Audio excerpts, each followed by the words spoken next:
নিত্য নতুন হক্কানি উলামায়ে কেরামদের ওয়াজ নসিহত শুনতে আমাদের চ্যানেলটি সাবস্ক্রাইব করে পাশে থাকুন। সূরা ফালাক, সূরা নাস, সূরা ফালাক, সূরা নাস। স্বয়ং নবী করিম সাল্লাল্লাহু আলাইহি সাল্লামকে লাবিদ ইবনে আসম নামক ইহুদি জাদু করেছিল এবং সেই জাদু থেকে তাকে রক্ষা করবার জন্য আল্লাহ তাআলা এই সূরাগুলো নাযিল করেছেন।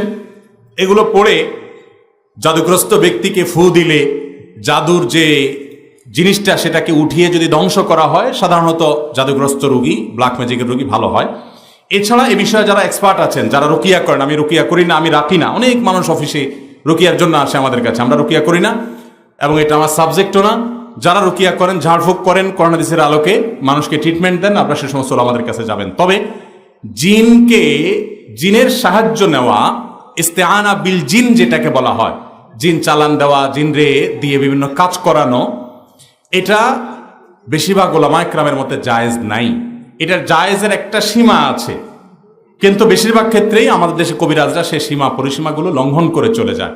এই জন্য বিষয়ে আমাদেরকে সতর্ক এবং সাবধান থাকতে হবে।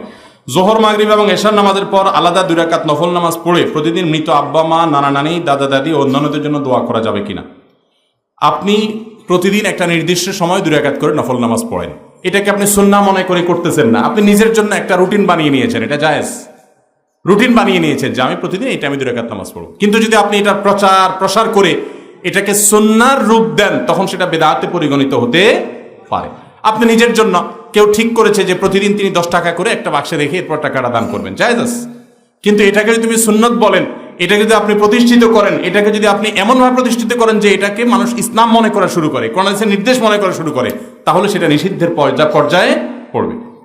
বন্ধুরা, ভিডিওটি আপনারা দেখলেন, ভিডিওটা কেমন লেগেছে অবশ্যই আমাদেরকে কমেন্ট করে জানিয়ে দিবেন। আর অবশ্যই ভিডিওতে একটা লাইক দিবেন। আর আমাদের চ্যানেলে নতুন দর্শক হয়ে থাকলে তাহলে চ্যানেলটি সাবস্ক্রাইব করে পাশে থাকা বেল বাটনটি বাজিয়ে দিবেন।